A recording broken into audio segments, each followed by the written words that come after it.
Olá pessoas, tudo bem? Nesse vídeo eu vou te ensinar como usar Kafka no Kubernetes. Então fica comigo que esse é o Apache Kafka do zero, meu nome é Vitor Osório, esse é o canal Computação Crítica e nós estamos falando de Kafka. Então vamos lá, se você pegou aqui já vai ver que nesse vídeo vai ter tutorial, porque eu tô com a janelinha aqui aberta, meu bash aberto. Então assim, vou começar fazendo uma pequena apresentação do Streamzy, que é o que a gente vai usar para deployar o Kafka no Kubernetes, do Kubernetes em si, já que você, assim, esse é um vídeo sobre Kafka, não é um vídeo sobre Kubernetes. Mas como eu quero demonstrar algumas coisas do Kafka, e a melhor forma, a forma mais fácil é usando o Streamzy, então eu vou mostrar aqui como podemos usar o Streamzy para depois, nos próximos vídeos, a gente ter um suportezinho muito mais fácil de configuração, né?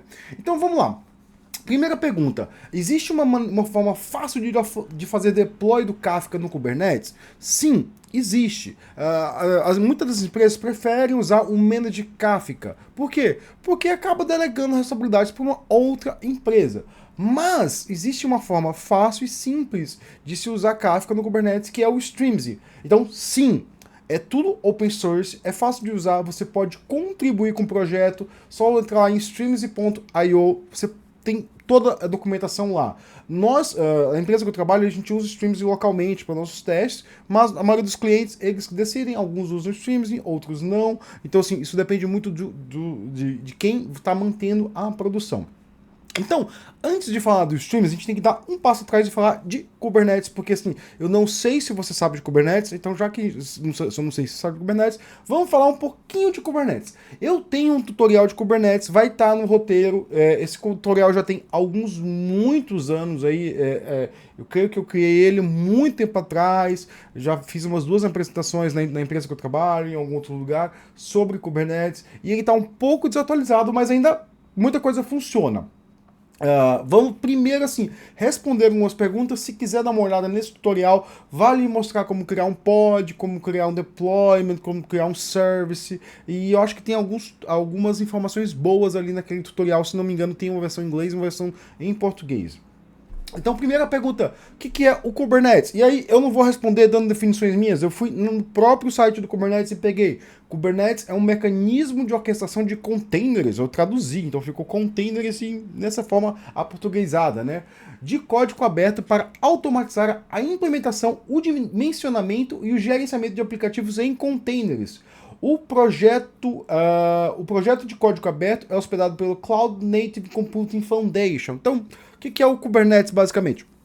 Quando o Docker surgiu, uma das grandes demandas do Docker era assim, beleza, a gente consegue agora ter a nossa aplicação containerizada, mas a gente consegue levar isso a nível industrial, fazer o deployment de containers por toda a nuvem e gerenciar clusters distribuídos de containers. As primeiras soluções não foram tão boas, até que o Google chegou a uma solução boa que era o Kubernetes, e em 2015, se não me engano, eles abriram o open source.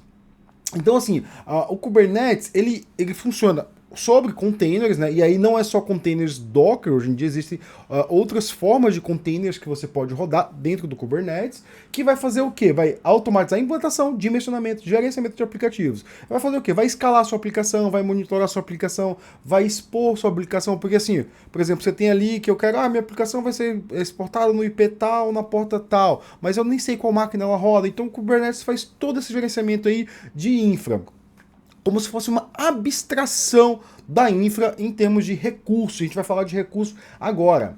Qual é o grande conceito que devemos entender para usar Kubernetes? Isso é muito importante quando a gente vai falar de Streamzy, porque assim, o pessoal costuma falar de Kubernetes Native quando fala de uma aplicação desenvolvida tendo ciência que está no Kubernetes. Eu não gosto muito dessa definição. Para mim, Kubernetes Native é como a gente fala a aplicação como um recurso. Então, por exemplo, no Streamzy é como uma forma de deployment Kafka usando Kubernetes Native. E a gente vai entender isso porque, para mim, isso é uma definição minha. O recurso, ele é o principal coisa do Kubernetes. Então, vamos entender o que é o recurso. Qual o principal conceito? É o recurso. Qualquer aplicação pode ser composta por imagens e recursos. E aí você fica assim, caramba, o que é um recurso, né?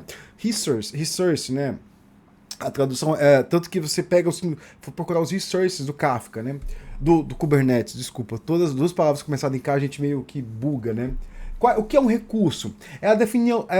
é a definição de algo que pode ser configurado no ambiente. Então, se a gente for olhar no Kubernetes, um servidor é um recurso, pode ser o pod, o broker pode ser um recurso, um cluster pode ser um recurso. Então, se, por exemplo, eu já tenho um cluster Kubernetes e eu tenho um node Kubernetes, são recursos. Uma tabela do banco de dados pode ser um recurso, um tópico pode ser um recurso, um deployment pode ser um recurso, um serviço pode ser um recurso. Tudo é um recurso no Kubernetes e eu posso criar recursos definidos, né? Quais são.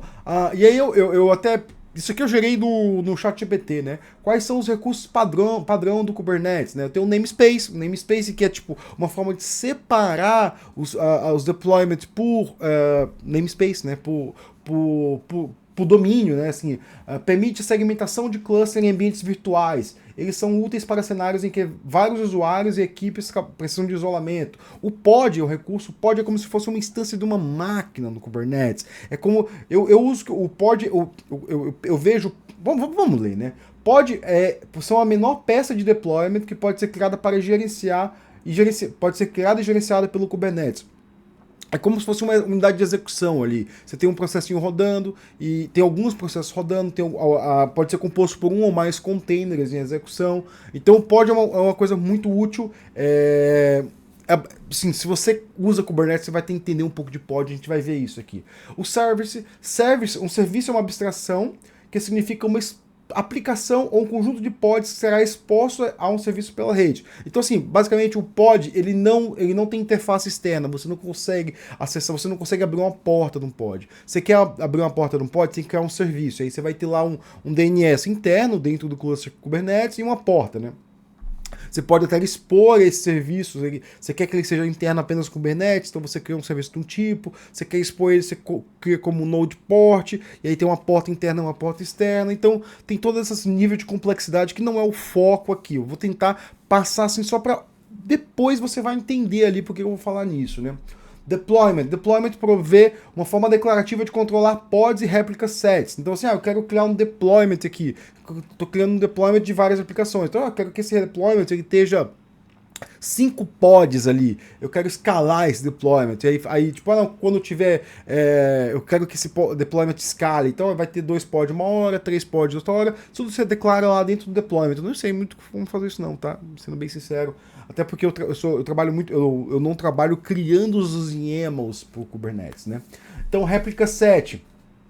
O objetivo de um réplica set é manter um conjunto estável de réplicas em pods em execução em qualquer momento. Como tal, costuma ser usado para garantir a disponibilidade de um número específico de pods idênticos. Então, assim, o réplica set é como se eu tivesse um número de pods, em execução. Tipo, eu quero que tenha 10 pods em execução. Você cria um réplica set lá. Stateful set gerencia a implementação e dimensionamento de um conjunto de pods e garante a ordem e unicidade dos pods. Oh, interessante aqui, Stateful set interessante. É usado para o aplicativo de requisitos de estado como banco de dados. Então, assim, provavelmente um Kafka vai precisar de um Stateful set. Não sei como ele deployment vai olhar isso na minha demo aqui. Daemon set. O que é o Daemon set? O Daemon set é bem interessante, assim, um pouco mais recente, assim. Quando eu aprendi Kubernetes a primeira vez, não existia um Daemon set, se não me engano, ou não me foi apresentado, né? Mas é como se eu tivesse um demo em cada node. Então eu tenho vários nodes de Kubernetes, eu crio um Daemon set, aí aquele pod vai rodar um em cada node, né? Jobs, cron jobs, assim, o nome já diz tudo, é um processinho que roda a cada tempos ali. Persistent volume and persistent volume claims. Persistent volume é quando eu crio um disco persistente, aquele disco vai ser mantido. E aí tem vários tipos de discos, né? Se você olhar, eu nem sei os tipos de disco, porque assim, isso é muita coisa de quem mantém o Kubernetes em produção e não faz parte das minhas atribuições manter ele em produção. Se eu tivesse que manter um, eu teria que estudar isso aqui. O Persistent Volume Claim é aquele que liga o volume com o pod. Então, por exemplo, se eu quero apagar aquele pod, quero apagar aquele Persistent Volume Claim, o volume mantém e meus dados estão salvos. E depois eu posso juntar ele com outro pod. Então, qual é a importância de saber disso, por exemplo? Por exemplo, se eu estou mantendo um broker Kafka, o que é importante é o persistent volume. Por quê? Porque é lá onde estão os meus dados. Eu posso limar os meus pods, limar os meus persistent volume claims, desde que eu mantenha o meu persistent volume e lá onde eu mantenho os meus dados. E é importante que o meu persistent volume seja persistente, né? Eu já vi pessoas que botaram como efêmero, aí foi apagado e perdeu todos os dados, e a pessoa depois chega reclamando, pô, como é que eu faço para recuperar? Fala, cara, não faz. É difícil, difícil. Config Maps and Secrets. O que são Config Maps and Secrets? São configurações. Então, por exemplo, se eu quero configurar a minha aplicação, isso acontece muito quem tem aplicação, que as configurações são dinâmicas. Você coloca lá as variáveis de ambiente como config map, arquivos como config map e senhas. Só que as senhas, elas não são config map, elas são secrets. E qual que é a diferença de um para o outro? A diferença é que quando você vai ver um log da aplicação, o Kubernetes já identifica, opa, isso aqui é um secret, então eu vou omitir isso. E aí aparece com um asterisco, que você não tem acesso ao valor daquele secret. Só se você tiver requisito, se alguém lhe der as permissões de acesso, que aí vai um pouco no interno do Kubernetes, que eu não vou entrar por aqui. Tem o Ingress, que é como se eu quisesse expor uma API, a gente não vai falar disso aqui. E por fim, é possível estender o Kubernetes criando novos recursos. Imagina que eu queira criar ali eu tenho um tipo de aplicação que eu quero deployar, e falo assim, minha aplicação Tomatinhos vai ser deployada aqui, então eu crio o recurso Tomatinhos, eu dou um kubectl get Tomatinhos, e aí volta todos os tomatinhos lá. Sim, eu posso criar e eu posso definir os YAMLs que eu vou gerar para criar tomatinhos novos. Só que preciso o quê? Acompanhar alguns tutoriais que tem aí, eu deixei o link do Custom Resource Definition.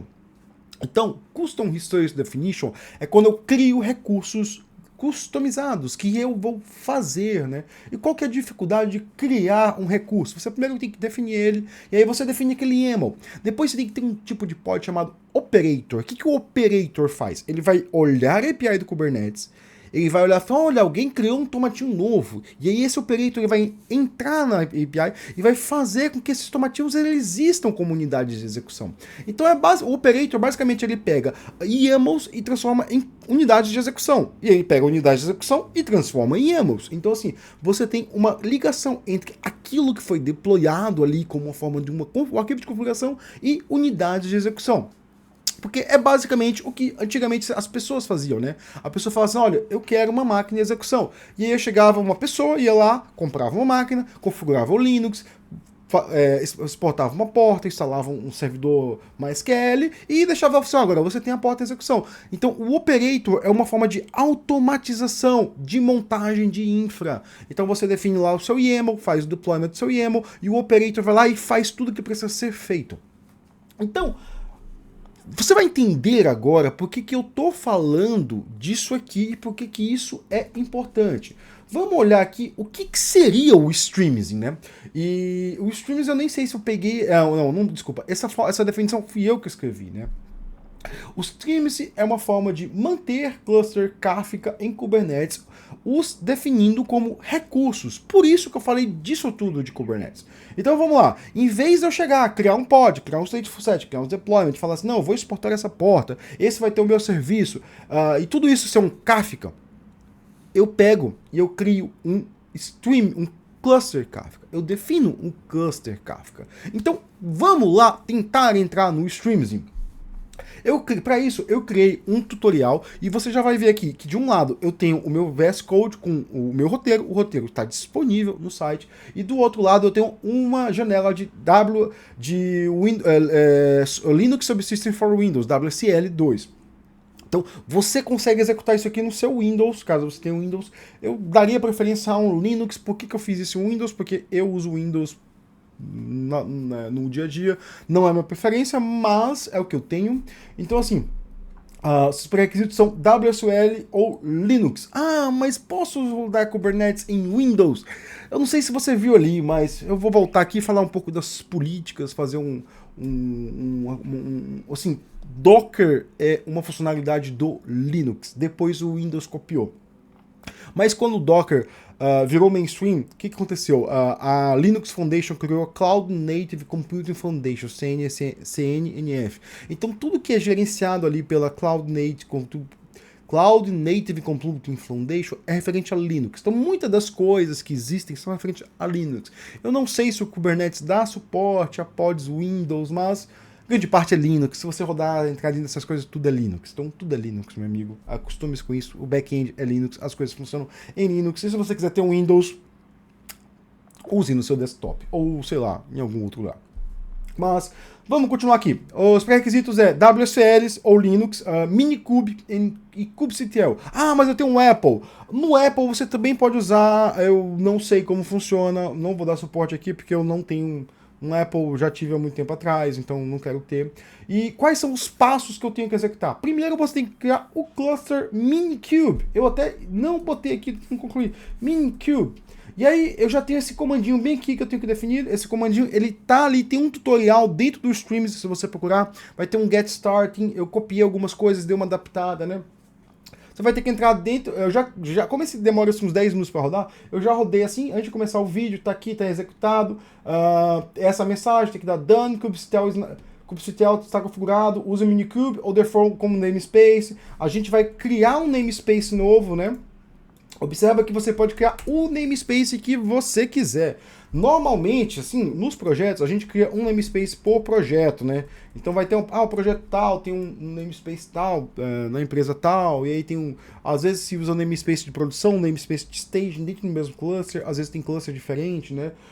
Uma coisa muito interessante, assim, o kubectl, ele roda local, e aí tem um arquivo de configuração ali que eu não vou olhar, mas você pode procurar, que você passa o kubeconfig, que ele aponta quais são os nodes, né? Então aqui eu estou criando um namespace Kafka e estou botando ele como padrão. E toda vez que eu executar alguma coisa, ele vai procurar só no namespace do Kafka. Mas se eu botar aqui, ó, kubectl get nodes, nodes não tem namespace, nodes não é limitada por namespace, vai pegar todos os nós. Se eu tivesse num cluster aqui, teriam vários clusters, ele teriam algumas diferenciações, como roles, aqui tem control plane, às vezes vai ter control plane, worker, vai ter vários roles. Isso é importante porque vai mostrar onde está sendo executado as coisas. Então sempre é importante eu saber onde está sendo executadas as coisas? Não. Só se você, a partir do seu kubectl, você consegue ter acesso a toda a sua aplicação, a gente vai ver aqui, né? O Minikube, ele é um container Docker que roda na minha máquina, e dentro desse container Docker vai rodar toda a infra do Kubernetes, né? Então vamos lá. Vamos instalar. Feito aqui, eu não tenho nada com o Streams até agora. Agora que eu vou instalar o Streams. E observa uma coisa aqui. Para instalar o Streams, eu só preciso disso. Create, eu passo um kubectl create ou apply, o apply também funciona, e eu passo esse URL com namespace Kafka. Eu poderia usar uma versão aqui, para você entender isso aí, dá uma pesquisada lá na documentação do Streams. Eu passo isso, o que vai acontecer? O Kubernetes vai pegar essa URL, vai gerar um bando de YAMLs, arquivos YAMLs, eu não vou nem entrar aqui neles a fundo, e vai ser aplicado aqui localmente. Então assim, só aplicando os YAMLs a gente vai criar toda a infra. Então vamos apertar aqui, vamos ver o que acontece. Provavelmente está baixando os YAMLs, criou um monte de Custom Resource Definition. Então observa, tem vários, criou um monte de coisa aqui. Vamos dar uma olhada aqui, kubectl get all. Vamos ver o que ele criou aqui, ó.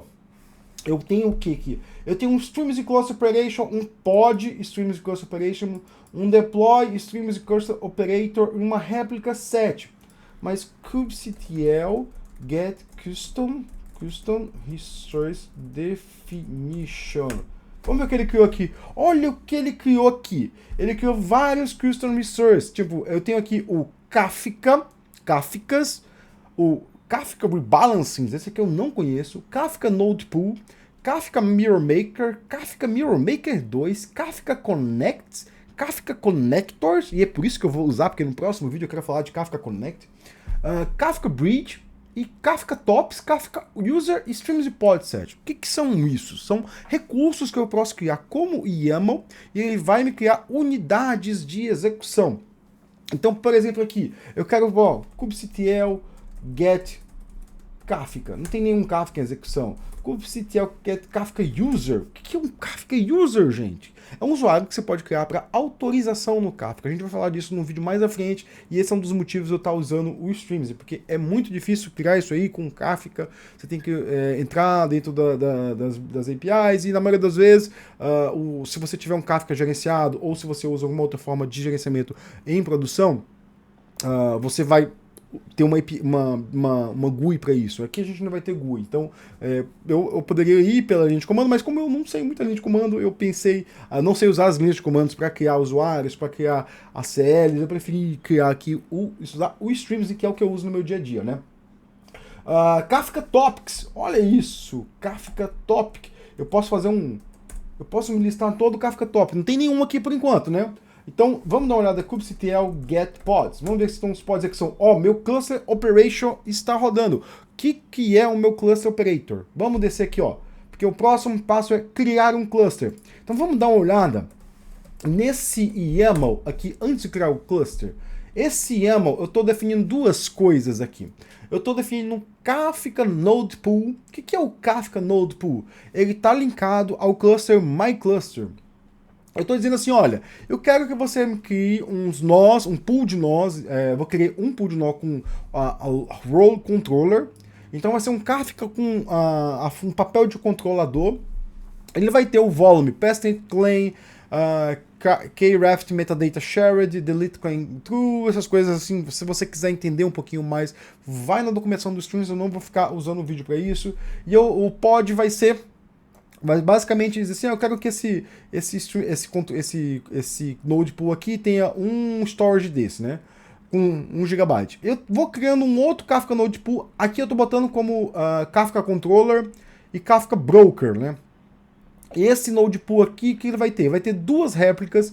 A role dele é broker, então assim, o papel dele vai ser um broker, não vai ser um controlador. Então basicamente eu estou criando assim, vai ter um broker Kafka só para fazer o control plane e um broker Kafka só para fazer um data plane ali. Então vai ser uma coisa diferente aí, que eu mesmo nunca vi isso em produção, mas assim, eu resolvi, já que eu vi que eu posso fazer isso aqui no Streams, eu falei, vou ver como é que funciona, né? E esse aqui, como ele vai ser o meu broker, creio que ele vai controlar o número de mensagens, vai controlar... E nem sei se isso é a melhor solução, porque vai aumentar o número de conexões. Provavelmente se eu tiver um consumer aqui, ele vai estar conectado nos dois brokers. Eu não sei como funciona isso aqui em termos de performance, né?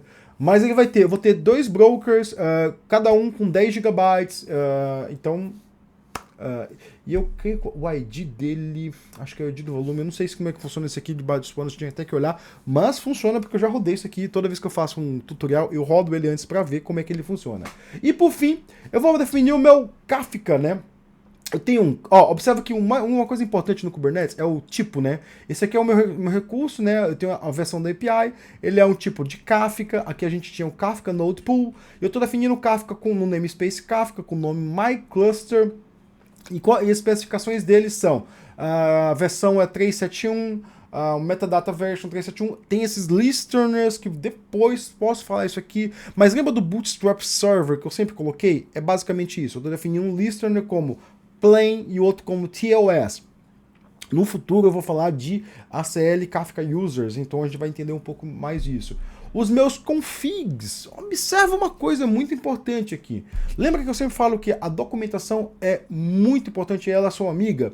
Então, você pode entrar na documentação, procura Cluster Configurations ou Broker Configurations, acho que é configurações do cluster. E tudo que está lá você pode colocar aqui embaixo e botar aqui. Então, assim, se eu quisesse definir um log.retention.ms igual a algum valor tão alto, o que eu estou fazendo aqui? Eu estou falando que, olha, todos os meus tópicos vão ter como tempo de retenção esse valor. Então eu não vou colocar isso aqui porque eu não quero colocar isso. Mas vamos lá, vamos aplicar esse cluster e ver como é que funciona. Antes disso, deixa eu dar um get pods aqui só para você ver rapidamente o que acontece. Eu dei um get pods, ele voltou apenas o cluster operator, depois eu dei um apply aqui no Kafka Cluster. E ele criou um Kafka Controller, um Kafka Broker e um MyCluster. Vamos dar um get pod de novo para ver o que aconteceu? Não, nada ainda. kubectl get Kafka. Vamos dar uma olhada no get Kafka. Oh, mas tem um MyCluster aqui sendo criado, né? Tipo, criou um Kafka, que antigamente não tinha, né? Vamos dar uma olhada no get. Oh, agora a gente tem os pods sendo criados. Então, o que está acontecendo? Qual que era a mágica, né? Esse Emon que eu acabei de aplicar, ele gerou uma outra série de emos. Então meu operator foi lá, percebeu que, opa, criou um Kafka novo. E aí o que ele veio aqui? Vamos dar kubectl get all. Vamos dar uma olhada em tudo que tem no meu namespace. Ele olhou lá e falou assim, olha, eu vi que você criou um Kafka aí. Então vamos, o que a gente precisa criar? Ele veio aqui e criou deixa eu dar uma olhada, criou esses pods, criou esse broker, esse service. Então assim, ele criou 3 pods e um service. Engraçado, eu achei que ele criava um replica set. Kubectl get deploy. Vamos dar uma olhada no deploy se ele criou alguma coisa. Opa, não criou. Deixa eu ver o replica set. Não criou. Stateful. Certo? Não criou nada. Eu acreditava que ele criava. Talvez porque eu use versões mais antigas do Streamzy, mas não criou. Então, assim, muito interessante, mas criou o service. O que acontece com o service? Você tem um MyCluster Kafka Brokers e MyCluster Kafka Bootstrap. Então, olha, observa uma coisa aqui. Eu tenho esse service. Então, se eu quiser conectar uma aplicação no Streamzy, eu tenho que pegar esse MyCluster Kafka Bootstrap na porta 9092 e na porta 9093. Então, o que está acontecendo aqui? Está acontecendo, deixa eu só fazer uma close orders. Vou abrir esse carinha aqui de novo para a gente dar uma olhada. Esses dois listeners que a gente criou, o listener é a porta aberta, ele abriu na porta 9092 um plain text, ele é interno, que significa que só dentro do cluster Kubernetes vai estar interno, e tem uma porta 9093, ele é TLS. Então assim, esse aqui não tem segurança nenhuma, esse aqui tem um nível de encriptação, também interno. Normalmente essas são as portas padrões, tanto para TLS como para plain text, né? Plain text significa que não tem encriptação. E aqui ele criou um service para cada um. Então se eu conectar, pegar esse cara aqui, e aí você pode digitar Kubernetes Service DNS, você vai ver como é que eu posso gerar o DNS, eu posso acessar esse cara até de outros namespace, né? Dentro do Kubernetes, então eu posso deployar o meu broker em namespace e ter diversas aplicações de diversos namespace. Só que a diferença é que eu não posso, dentro do namespace Kafka, eu só vou usar MyCluster Kafka Bootstrap 2.9093. E aí, se fosse em outro namespace, teria uma regra de informação diferente que você vai ter que procurar na documentação do Kubernetes, que eu não vou falar aqui porque eu não lembro, né? E ele criou tudo. Vamos ver se os pods já estão em pé para a gente dar uma olhada nos pods. Os pods estão em pé. Observa outra coisa, ele criou um Entity Operator. O que é o Entity Operator e qual que é a diferença do Cluster Operator? A gente criou ali um cluster. O cluster, quem gerencia o cluster é quem gerencia a criação de diversos clusters é o Cluster Operator. O Entity Operator, e aí a gente vai descer por prova, vamos falar de operators, né? O operator já deu uma ideia aqui. Operator é um software que transforma definição do recurso em software em execução. Então o que acontece? Ele faz a reconciliação do YAML com a configuração local. Então o Cluster Operator vai criar o seu Cluster Kafka. Mas quem vai configurar o seu Cluster Kafka é o Entity Operator. Mas o que o Entity Operator vai configurar no meu Cluster Kafka? Vamos dar uma olhada aqui. kubectl get Kafka topic. Quero pegar todos os tópicos. Não tem nenhum tópico aqui. Então eu vou fazer o seguinte. Vamos criar o Kafka Topic. Eu tenho até alguma cara aqui que vai criar um Kafka Topic. Eu estou pulando um pouquinho à frente. Então vamos criar um Kafka Topic. Vamos get Kafka Topic. Observa que os tópicos foram criados aqui. Meus tópicos foram criados dentro do meu cluster. E aí a gente volta aqui para o Cluster Operator. Aqui. Isso significa que vamos dar uma olhada aqui, ó. O operator transforma a definição do recurso em software em execução. Então, vamos dar uma olhada aqui no que é o Kafka Topic. O Kafka Topic, eu estou criando 3 tópicos. O My Topic Monthly, My Topic Weekly e My Topic Daily. Por que você usou esse nome? Diário, mensal e semanal? Porque eu estou mudando o retention time. Então, assim, o diário vai ter o quê? Todas as mensagens que vão apagar a mensagem com mais de um dia. Eu estou mudando, estou setando as configurações. E aí lembra o que eu falei? A documentação do Kafka é sua melhor amiga. Entra lá e olha topic configs. Tudo que está em topic configs pode ser usado aqui. Eu estou falando aqui do cleanup policy. Eu vou ter um tópico com vai ser o dado que está ali dentro do meu tópico vai estar de um tipo de compressão, ele vai ter um cleanup policy de compact delete e vai aplicar esse compact delete depois de um dia. Esse outro aqui é bem parecido, só que depois de 7 dias. E eu tô aqui depois de 30 dias. Cada um dele tem uma partição e uma réplica. Observa aqui. Então aqui voltando ao meu operator, na listagem, eu falo que na listagem acima, isso aqui é um roteiro para vocês, então não vou seguir tanto roteiro. Eu estou falando que o Entity Operator vai pegar esses tópicos aqui e vai criar dentro do cluster. Vamos até dar uma olhada no log. kubectl logs-f. kubectl logs-f. Eu sempre esqueço que no WSL eu tenho que fazer 2 vezes. E aí vê aqui, ó, reconciliation complete. Significa que ele terminou a reconciliação, ele criou os tópicos. O que provavelmente esse cara fez? Esse cara viu lá, ele observou que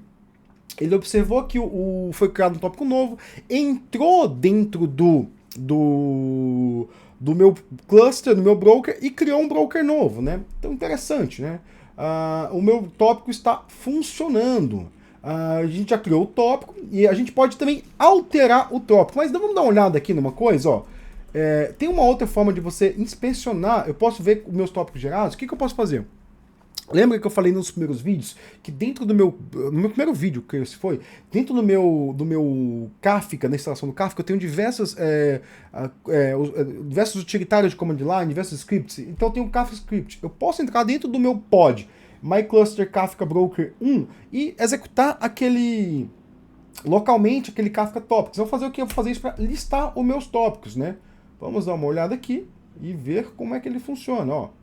Está demorando um pouquinho, mas ele listou os meus tópicos. Significa que os meus 3 tópicos existem dentro do Kubernetes, do meu Kafka. Então, vamos pedir para ele descrever o myTopicDaily, né? Vamos dar uma olhada aqui. Depois a gente vai fazer um exemplo rápido aqui de ver como funciona. Ele listou e viu que, olha, esse myTopic dele, ele existe, né? Ele foi criado, ele tem a partição 0, que o líder dele é o broker 1, a réplica também é o broker 1, e um cíclica réplica é o 1. Tem as configurações dele são essas, e se você quiser alterar, ele tem uma partição e um fator de réplica de 1. Eu consigo pegar tudo isso também a nível de Kubernetes. Significa que, usando o Kubernetes, eu não preciso entrar dentro dos meus brokers. E isso é muito importante. Por exemplo, eu não entro dentro dos Kafkas em produção. Não tenho acesso. A gente usa através da API do Kubernetes. Então vamos dar uma olhada aqui. kubectl get Kafka topics. Vamos ver aqui, ó. Observa que ele listou todos. E toda vez que eu listo um recurso, tem essa coluna chamada ready. O que quer dizer ready? Tá pronto. Então significa assim que meu tópico foi realmente criado. Mas eu quero saber a descrição. Tenho que entrar lá dentro do cluster, lá dentro do broker e usar o Kafka topics.sh lá para listar eles. Não, você não precisa, jovem padawan. Você pode entrar aqui e mandar um kubectl describe Kafka topic e dizer o nome do recurso. Então você pode fazer isso, ó. E tem aqui, ó, opa! Eu tenho meu tópico desse tal, o namespace dele é tal, os labels está dizendo qual que é o meu cluster que ele está configurado, ele não tem anotações, a API version, isso aqui é do Kubernetes, está aqui. Isso aqui é do Kubernetes, né, o ID interno dele, blá blá, isso não importa, o que importa está aqui, no spec. O spec eu tenho o quê? O número de partições, número de réplicas, algumas configurações. Mas e aí você pode falar assim, não, mas eu preciso mudar a configuração desse meu Kafka tópico. O que eu vou fazer? Eu vou chegar lá, apagar meu tópico e criar um novo. Você pode fazer isso com uma grande penalidade. Se você apagar seu tópico, você perdeu todos os dados do tópico. E como meu roteiro aqui já acabou, a gente vai entrar dentro do Kafka. Do Kafka para te mostrar uma coisinha, como funciona o Kafka por dentro. kubectl get pods. Eu vou entrar kubectl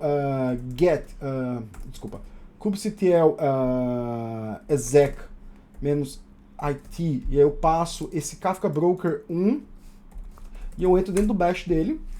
O que eu tenho aqui? Eu tenho várias configurações, então eu posso botar um cat streams e... não, na verdade eu tenho que cd/tmp, cat stream, todo do streams tem esse streams properties, que é a propriedade que o streams gera e executa a partir dele, né? E aqui eu quero ver o que? Aqui tem diversas coisas, todas as configurações estão lá no site do Kafka, e eu quero olhar o logdir. Se você lembra que eu falei lá no primeiro vídeo ou no segundo, logdir é onde é salvado os arquivos de log. E eu não estou falando log de aplicação.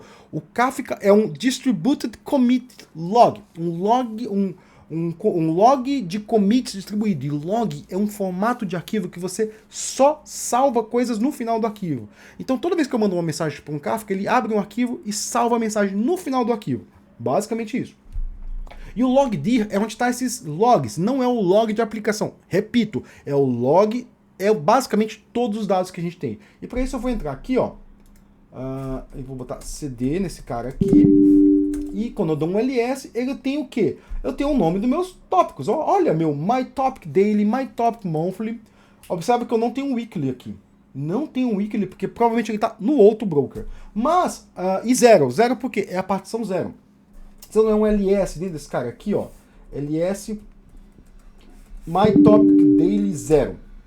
Ele tem vários arquivos. Ele tem um índice eu não lembro muito bem como é que é, eu já até olhei algumas vezes, né?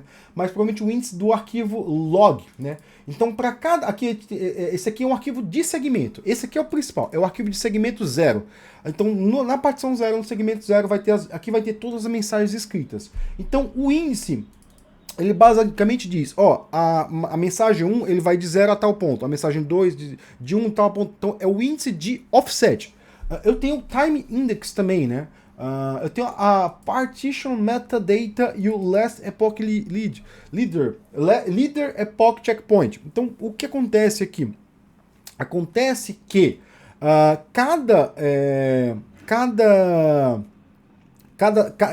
partição ela é separada em arquivo de segmento. Eu vou criando esse arquivo de segmento que nada mais é do que um arquivo de log. Então assim, se eu mandar uma mensagem nova, essa mensagem vai ser escrita nesse arquivo de log aqui e vai atualizar o índice, o time index e o partition metadata, eu creio que não se atualiza. Vamos dar uma olhada que tem dele.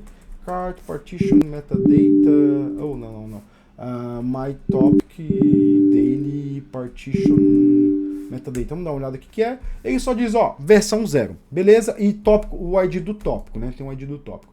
Então, beleza, vamos sair daqui e vamos fazer um experimento aqui, né? O experimento eu vou pegar aquele tópico que eu criei, eu vou pegar o monthly, eu vou botar 10 partições, vou alterar ele, 10 partições e todos com réplica 7.2. Eu vou aumentar a réplica de 2. Aqui no weekly, como o monthly eu estou imaginando que vai ser atualizado menos, eu estou botando só 10 partições. No weekly eu vou botar 100. E no daily, como eu imagino que vai ser parrudo, eu vou botar 150. 2 aqui também de réplicas e 2 de réplicas, né? E aí, beleza. Se eu quisesse fazer isso manualmente, eu teria que entrar em um dos brokers, usar o Kafka Topics e fazer essa alteração manual. Aqui eu não preciso disso. Eu só posso voltar aqui, dar o apply nesse cara novamente, kubectl apply Kafka Topics e dei o apply. Ele vai demorar um pouquinho aqui. Demorou um pouquinho, foi configurado. Agora vamos entrar novamente dentro desse broker aqui para ver o que aconteceu, Aqui era olha quantos diretórios foram criados. O que aconteceu aqui? Meu Entity Operator viu lá, identificou que eu criei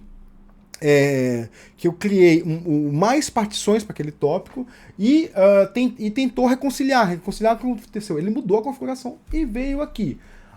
Você pode perguntar, né? Eu posso reduzir as partições, reduzir as réplicas? Eu não sei muito bem como é que funciona. A última vez que eu fiz essa verificação, era um pouquinho difícil e era impossível de reduzir o número de partições. Então, até porque deletar partições, você vai acabar perdendo dados, né? Não sei se o Kafka implementou isso nas últimas releases, né? Mas o ideal é só aumentar partições ou aumentar réplicas para tornar você sempre torna o seu cluster mais seguro, não menos seguro, né? Então aqui é a mesma coisa e ele criou diversos arquivos. E se a gente entrar aqui e dar um ls aqui na partição 90, você vai ver que tem as mesmas coisas, né? Então, era basicamente isso que eu queria mostrar nesse vídeo. Nesse vídeo eu queria mostrar como você pode criar um cluster Kafka para executar dentro do Kubernetes e como é que você poderia fazer a manutenção desse cara. Mais recomendações, mais coisas, você pode pedir aqui nos comentários, dá um like aí, subscreve aí, o pessoal que está vendo esses vídeos, né? E façam perguntas, é muito importante fazer perguntas para eu saber o que falar sobre Kafka, né? E outra coisa também, leiam a documentação do Streamzy, é muito importante. Muito obrigado por ter visto esse vídeo até o final.